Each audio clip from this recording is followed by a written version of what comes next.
पर आज हम क्लास 12 का चैप्टर 10 फोटोसिंथेसिस यानी प्रकाश संश्लेषण का पार्ट 2 पढ़ रहे हैं। तो चलिए स्टार्ट करते हैं वीडियो को। आज का हमारा टॉपिक है प्रकाश संश्लेषण का महत्व यानी सिग्निफिकेंस ऑफ फोटोसिंथेसिस।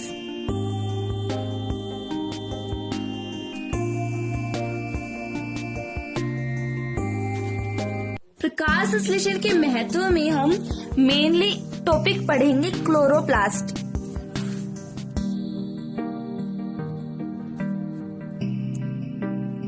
इसमें सारा जो भी आएगा वो क्लोरोप्लास्ट के बारे में ही आएगा। क्लोरोप्लास्ट किसे कहते? देखिए, यहाँ क्लोरो से हो गया क्लोरोफिल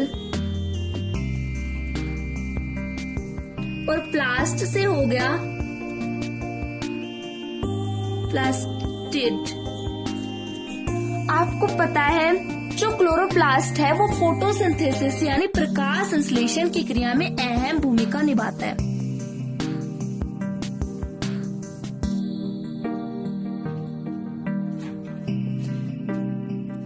क्लोरोप्लास्ट में क्लोरोफिल पाया जाता है और ये एक प्लास्टिड है। यानी हमने पढ़ा था क्लास 11th में 3 प्रकार के प्लास्टिड होते हैं, पहला ल्यूकोसाइट, ल्यूकोप्लास्ट, क्रोमोप्लास्ट और क्लोरोप्लास्ट। आज हम यहाँ पे क्लोरोप्लास्ट पढ़ रहे हैं। तो देखिए, क्लोरोप्लास्ट किसमें पाया जाता है? कौन सी रिएक्शन क्लोरोप्लास्ट किन किन स्थान पर पाया जाता है पौधे में? ये ग्रीन एरियाज यानी जो पौधे के हरे भाग होते हैं, प्लांट्स के जो ग्रीन एरियाज होते हैं उनमें पाया जाता है। जैसे ग्रीन एरियाज में क्या क्या लिए हम? स्टेम यानी तना, शाखाएं और अनराइप फ्रूट्स यानी कच्चे फल भी इसी में आते हैं। कच्चे फल होते हैं वो हरे होते हैं और उस समय उनमें क्लोरोप्लास्ट होता है। कच्चे फल मीन्स अनराइप फ्रूट्स। क्लोरोप्लास्ट में मेनली एक पिगमेंट पाया जाता है यानी कि एक वर्णक पाया जाता है, उसे कहते हैं पर्णहरित वर्णक। इंग्लिश में बोले तो क्लोरोफिल पिगमेंट।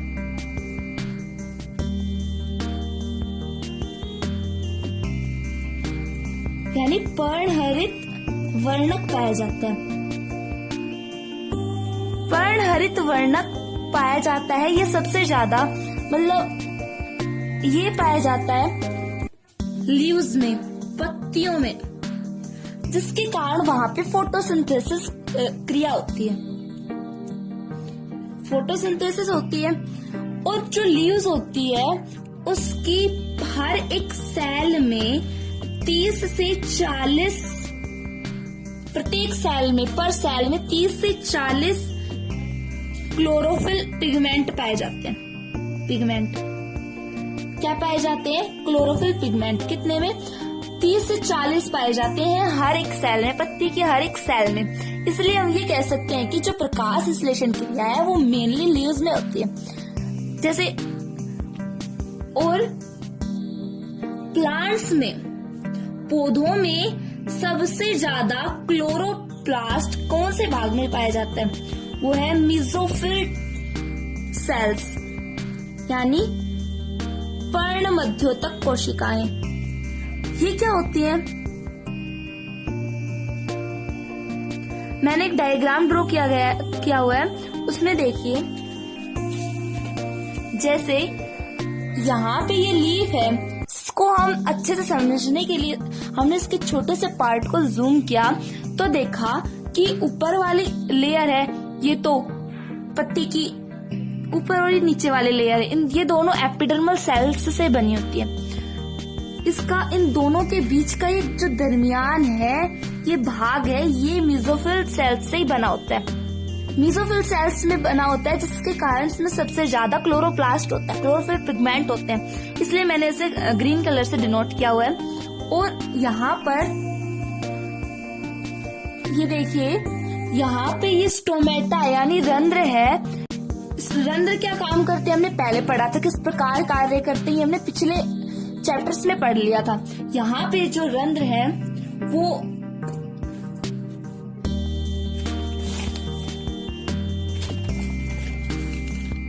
जो रंध्र है इस भाग में वो क्या कार्य करते हैं, वो CO2 का तो एंटर करते हैं, मतलब CO2 को तो अंदर ले जाते हैं, रंध्र के माध्यम से CO2 अंदर जाती है।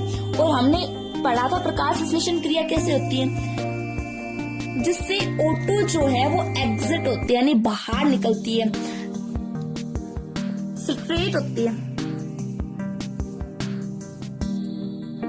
ये स्टोमेटा से यानी रंध्र के माध्यम से अंदर जाते हैं, रंध्र से प्रवेश करते हैं, एंटर करते हैं, और ये बाहर निकलता है और CO2 एंटर करती है। यहाँ पे ये जो पार्ट है इसे ये वेन्स है, कह सकते हैं कि जो H2 होता है, सोइल में H2 होता है, मिट्टी में H2 होता है, मृदा में, उसका अवशोषण किससे होता है प्लांट्स में, जड़ों से, रूट्स से।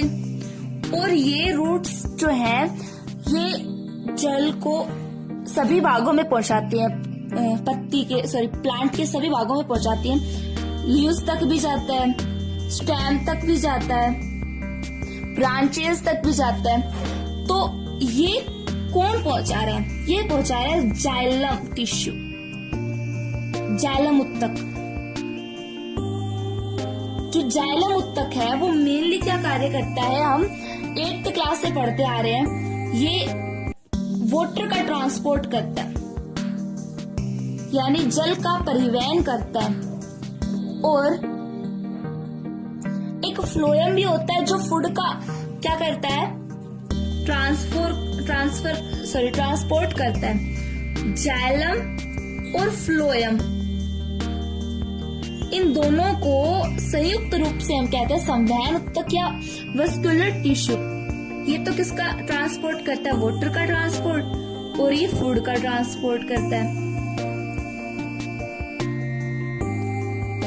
इसलिए इन्हें संवहन उत्तक या वेस्कुलर टिश्यू कहते हैं।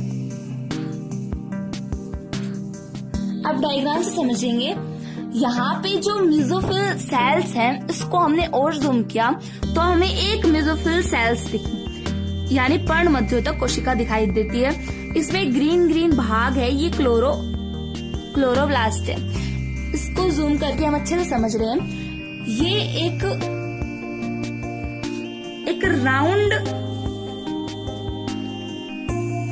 राउंड ग्रेन्युलर स्ट्रक्चर टाइप का क्लोरोप्लास्ट है।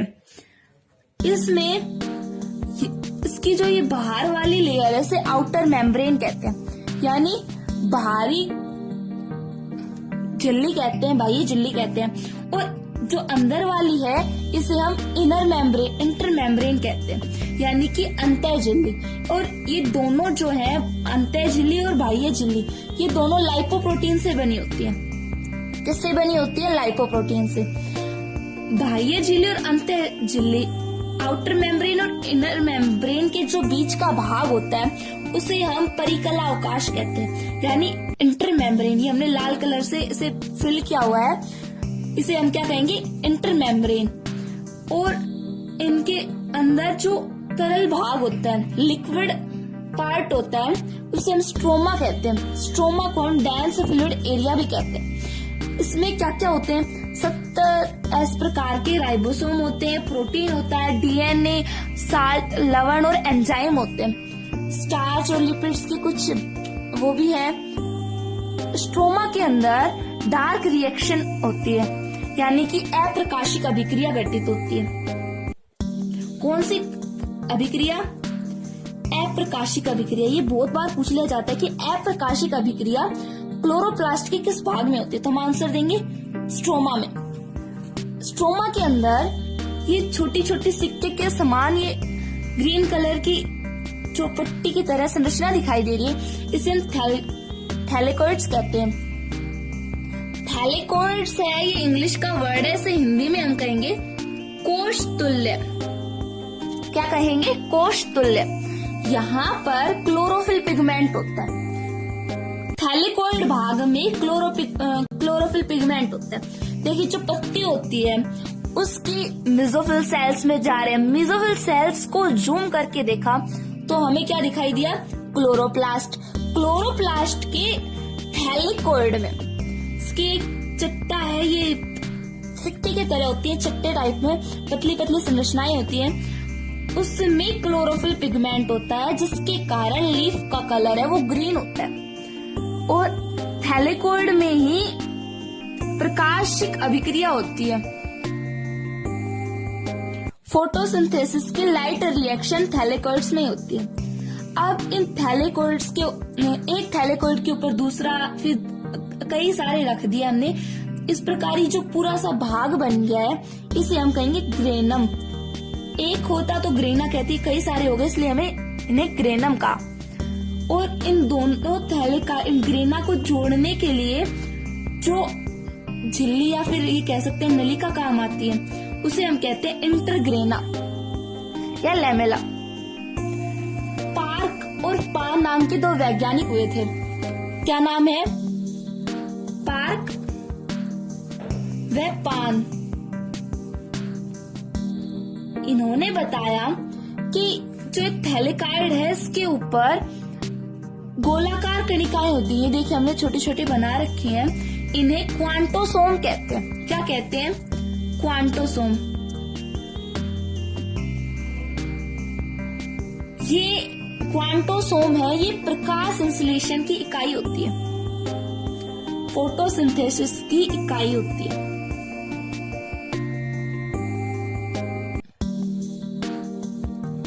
एक क्वांटोसोम में 230 पर्णहरित अणु या ये कह सकते हैं कि क्लोरोफिल मॉलिक्यूल, इसमें 160 तो होते हैं क्लोरोफिल ए और 70 होते हैं क्लोरोफिल बी। 48 होते हैं कैरेटिनॉइड्स, 46 होते हैं क्विनोन। क्या होते हैं? क्विनोन। 116 होते हैं फास्फोलिपिड। और कई अणु और एंजाइम होते हैं, अनदर मॉलिक्यूल्स एंड एंजाइम भी होते हैं।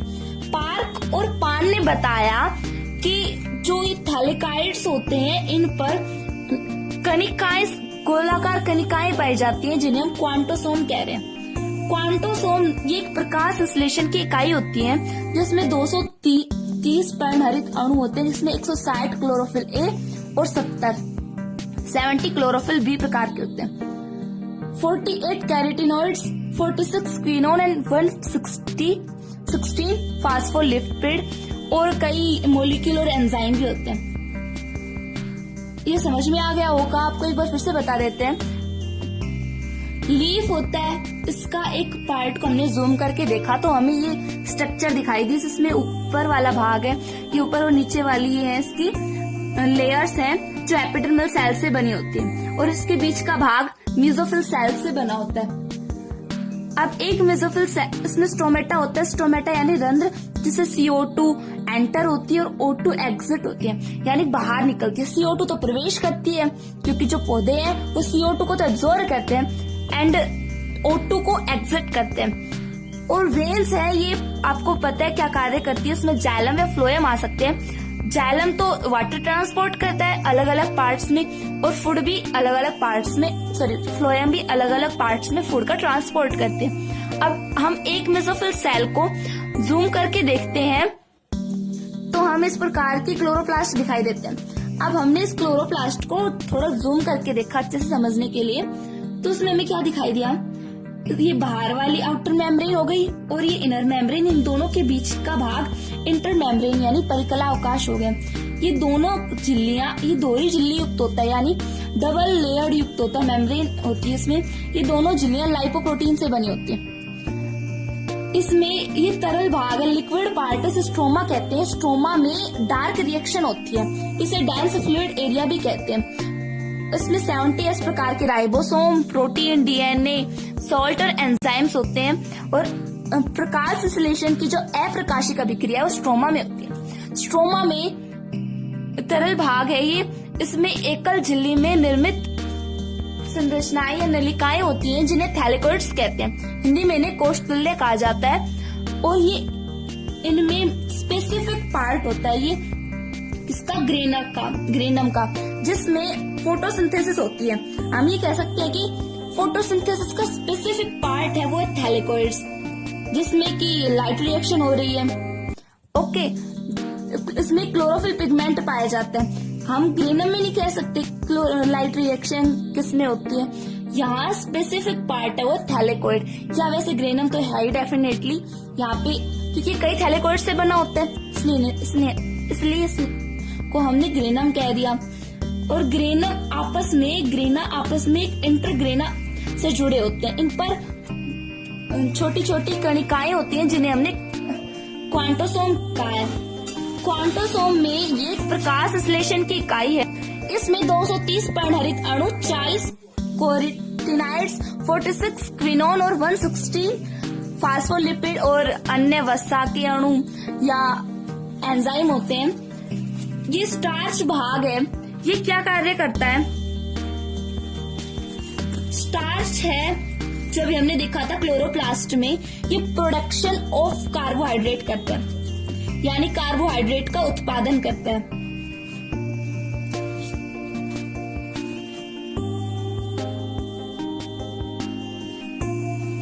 ये स्टार्च बनता है जो जाकर के ल्यूकोप्लास्ट में स्टोर हो जाता है। कहाँ स्टोर हो जाएगा स्टार्च?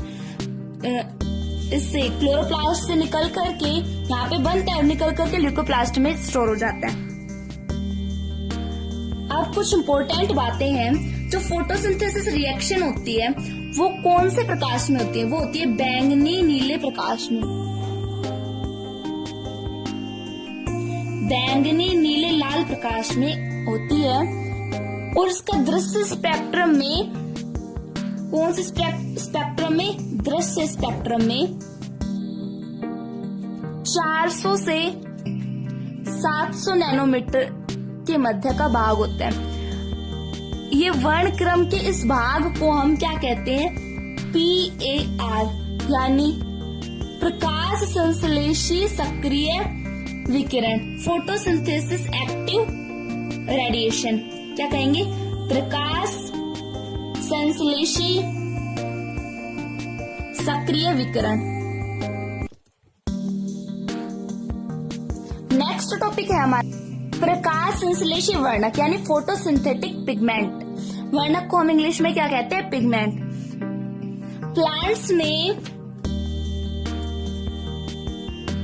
फोटोसिंथेसिस रिएक्शन है, वो फोटोसिंथेसिस में क्या होता है? लाइट्स का, वेव लाइट्स का एब्जॉर्वेशन होता है। वो किस में होता है? ये फोटोसिंथेटिक पिगमेंट में होता है, यानी वर्णक में होता है। लाइट्स का एब्जॉर्ब किस में होता है? पिगमेंट के द्वारा होता है। सन से डिफरेंट, यानी अलग अलग प्रकार की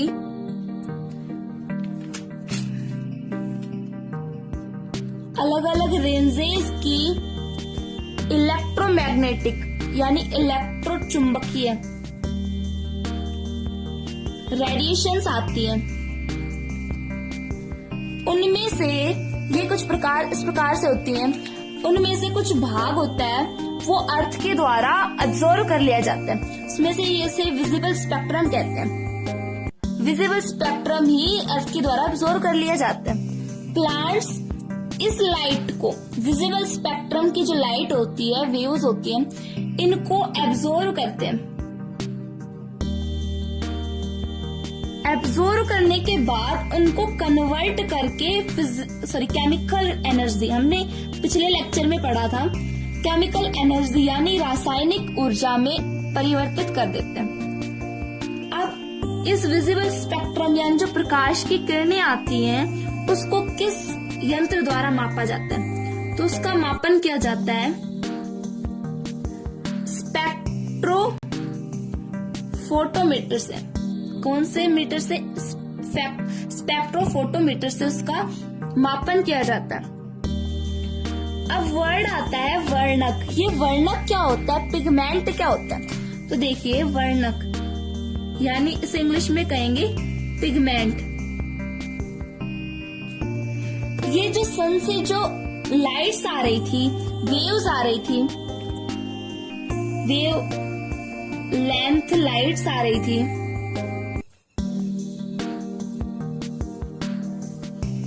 उनमें से ये उनको एब्जॉर्ब करता है और रिफ्लेक्ट करता है, जिससे हमें पता चलता है कि कौन से कलर के। जैसे यहाँ पे आपको दिखाई दे रहा होगा ये ग्रीन कलर का बैकग्राउंड है।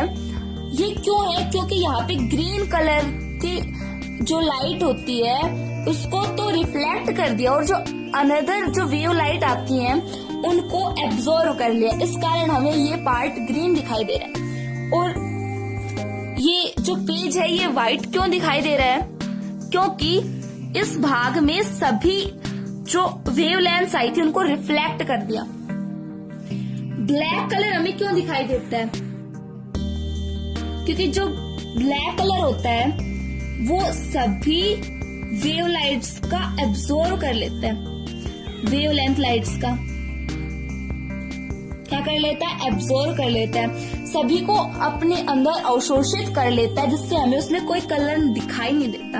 और व्हाइट क्यों दिखाई देता है? क्योंकि ये सभी का रिफ्लेक्ट कर देती है, उसको परावर्तित कर देती है सभी प्रकाश की किरणों को, जिससे हमें ये कलर दिखाई देता है व्हाइट। और सनलाइट आती है, प्रकाश की जो किरणें आती, सनलाइट को अगर हम सनलाइट हमें कैसे दिखाई देती है? व्हाइट कलर की। अगर हम इसको स्पेक्ट्रम से गुजारते हैं, स्पेक्ट्रम में से गुजारते हैं तो हमें 7 डिफरेंट कलर्स दिखाई देते हैं।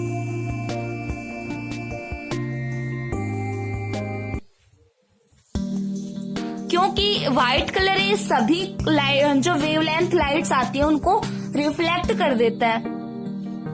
इसी प्रकार से लीफ होती है, उसमें ग्रीन लाइट जो होती है, ग्रीन कलर हमें दिखाई देता है। क्यों? क्योंकि उसका रिफ्लेक्ट होता है और जो अदर लाइट्स होती है, वेव्स होती हैं, उनको एब्जॉर्ब कर लिया जाता है। फोटोसिंथेटिक पिगमेंट होता है यानी प्रकाश संश्लेषी वर्णक है। ये 3 प्रकार के। मेनली तो जो इम्पोर्टेंट होते हैं वो 2 प्रकार के, लेकिन हमारे कोर्स में 3 दिए हुए हैं, हम तीनों पढ़ेंगे। 3 प्रकार के। पहला है क्लोरोफिल।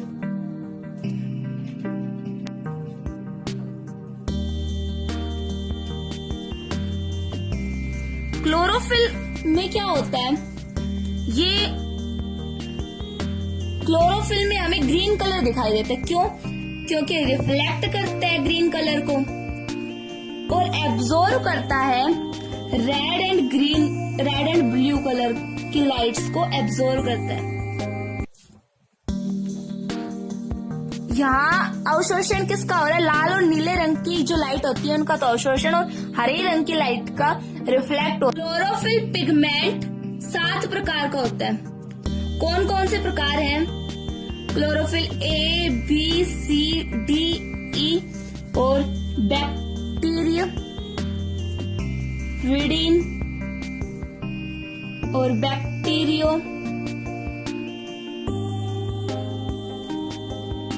क्लोरोफिल। ये 7 प्रकार के हो गए। 1, 2, 3, 4, 5, 6 और 7। हम पढ़ेंगे क्लोरोफिल, पहले क्लोरोफिल A के बारे में। क्लोरोफिल A में क्या होता है? ये पिगमेंट है, वो सब फोटोसिंथेटिक पिगमेंट यानी प्रकाश संश्लेषी वर्णक, ये सभी उन जीवों में पाया जाता है जो फोटोसिंथेसिस क्रिया करते हैं। ऑर्गेनिज्म में पाया जाता है जो प्रकाश संश्लेषण क्रिया करते हैं। इसका अणुसूत्र क्या होता है? क्लोरोफिल ए का अणुसूत्र होता है C55 H72O5 N4Mg।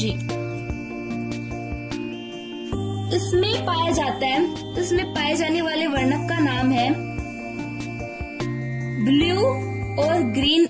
इसमें वो पाए जाते हैं, वर्णक पाए जाते हैं, पिगमेंट पाए जाते हैं 2 रंग के।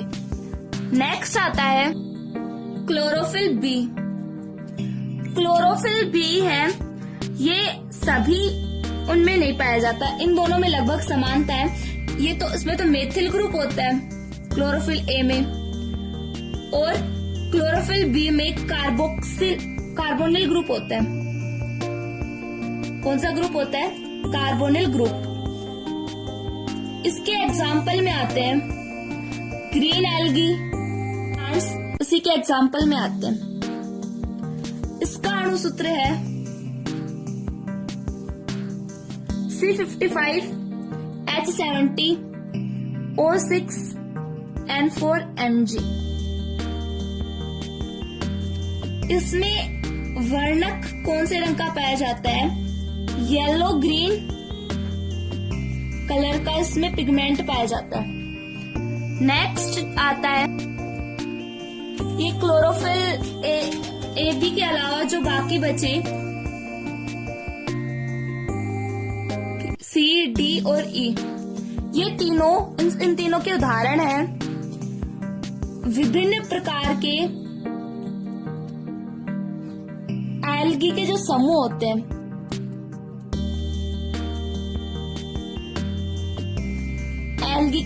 एल्गी के विभिन्न समूह इसी में आते हैं। इसके एग्जाम्पल है वेरियस ग्रुप ऑफ एल्गी, इसी में आते हैं। और एक बचा बैक्टीरियो क्लोरोफिल।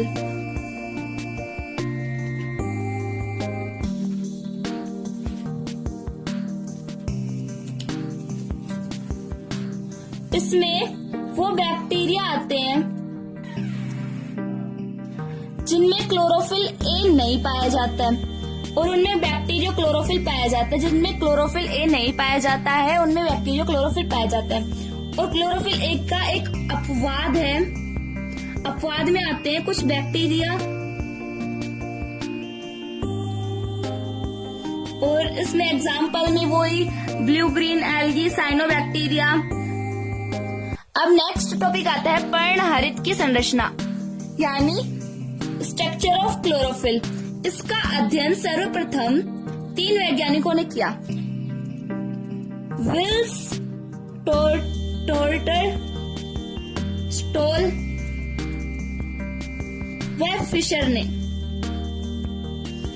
ये पर्णहरित यानी क्लोरोफिल है, ये एक ध्रुवीय अणु है, पोलर मॉलिक्यूल है। इसमें सुविकसित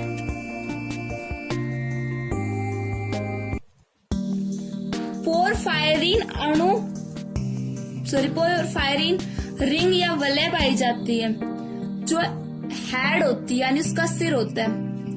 और टेल किसकी बनी होती है? फाइटोन रिंग की।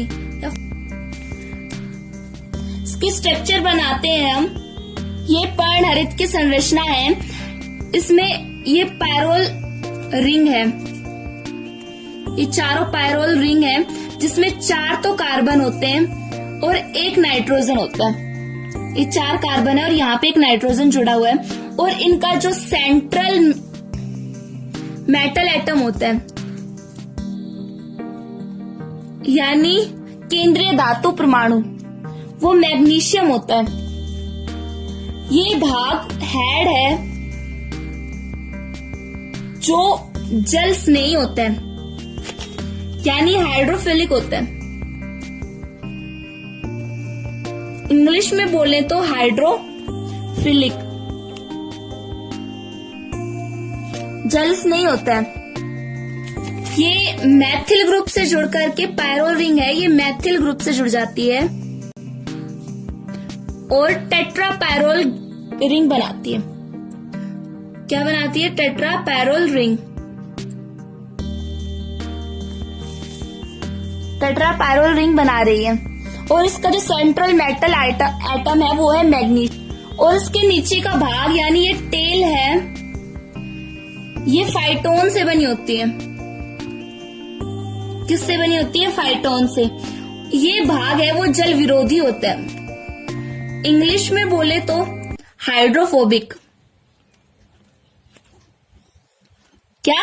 हाइड्रोफोबिक यानी जल विरोधी। ये किस प्रकार से होता है?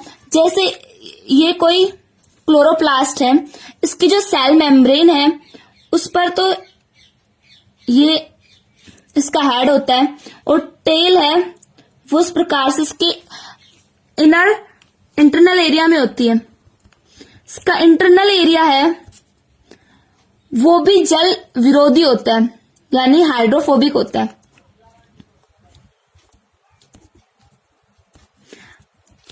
यहाँ पे देखिए इसका टेल भाग भी हाइड्रोफोबिक है और जो क्लोरोप्लास्ट इसका इंटरनल एरिया है वो भी हाइड्रोफोबिक होता है। नेक्स्ट आता है इसका पार्ट कैरोटिनाइड, कैरोटिनोइड। इसकी खोज किसने की थी? बेकेन रोडर ने इसकी खोज की। ये क्लोरोफिल के साथ ही पाया जाता है, लेकिन ये उन रेडिएशंस को, उन लाइट को एब्जॉर्व करता है जो उन रेडिएशंस को यानी उन विकिरणों को अवशोषित करता है जो क्लोरोफिल यानी पर्णहरित द्वारा नहीं की जा सकती। इस कारण कैरोटिनाइड को सहायक वर्णक भी कहते हैं, हेल्पफुल पिगमेंट भी कहते हैं।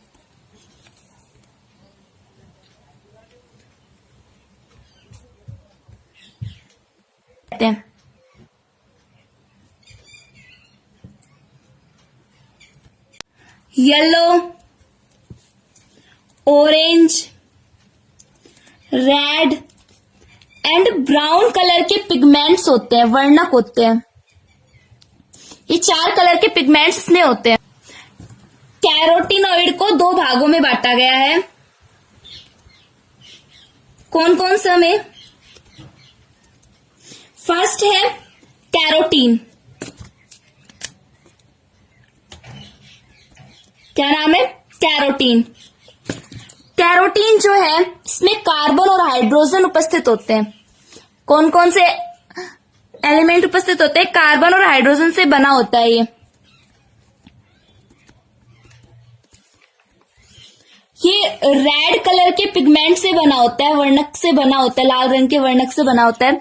जो रेडोफेसी यानी लाल रंग के जो शैवाल होते हैं उनको कलर देता है और ये कई प्लांट्स में भी पाया जाता है, जैसे टमाटर में, गाजर में। टमाटर पकने के बाद लाल हो जाता है। एग्जाम्पल में ले तो lycopene, alpha carotene and beta carotene. Carotene का मूलानुपाती सूत्र होता है, कैरोटीन का मूलानुपाती सूत्र। यहां हमने देखा है कि कार्बन और हाइड्रोजन होते हैं, तो उसके मूलानुपाती सूत्र में भी कार्बन और हाइड्रोजन आएंगे। तो इसका मूलानुपाती सूत्र होगा C40H56। नेक्स्ट आता है हमारा जैंथोफिल। इसे हिंदी में पर्णपीत भी कहते हैं। पर्णपीत क्योंकि इसमें जो कलर होता है वो येलो कलर होता है। ये कार्बन, हाइड्रोजन और ऑक्सीजन से मिलकर बना होता है और इसका मूलानुपाती सूत्र है, मूलानुपाती सूत्र क्या होता है ये हमने क्लास 11th में केमिस्ट्री में पढ़ लिया था। इसका फॉर्मूला है मूलानुपाती सूत्र C40H56O2। C40H56O2 इसका फॉर्मूला है। इसके एग्जाम्पल है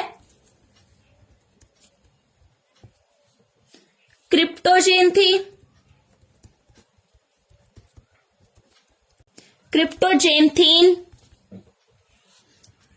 नियोजेंथीन,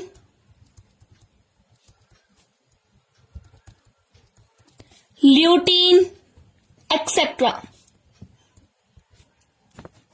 क्लोरोफिल होने के कारण हमें कैरोटीनाइड, यहां हमने पढ़ा था कैरोटीनाइड नजर नहीं आते हैं, लेकिन जब पतझड़ का मौसम आता है तो जो क्लोरोफिल है वो कम हो जाता है। पतझड़ के मौसम में क्लोरोफिल कम हो जाता है, जिससे कैरोटीनाइड दिखाई देने लगता है लीफ में, जिससे लीफ का कलर है वो येलो या रेड हो जाता है। कैसा हो जाता है? येलो या रेड। नेक्स्ट आता है, इसका थर्ड पार्ट है फाइकोबिलिन्स। क्या है? फाइकोबिलिन्स।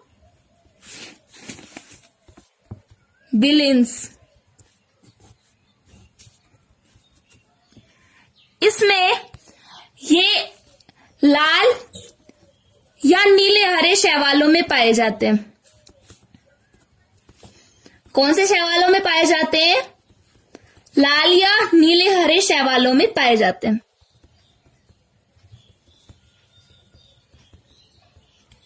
ये दो प्रकार के होते हैं, 2 टाइप्स के होते हैं। फर्स्ट है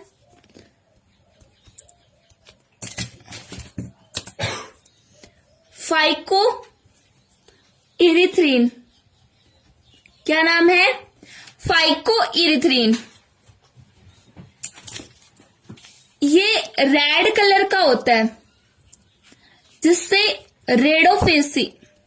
रेडोफ्राइसी यानी जो लाल कलर के शैवाल होते हैं, रेड एल्गी होते हैं, उन्हें रंग प्रदान करता है। एल्गी, ये रोडोफाइसी है, गलती से लिख दिया मैंने फ्राइसी, रोडोफाइसी। नेक्स्ट आता है फाइकोसाइनिन।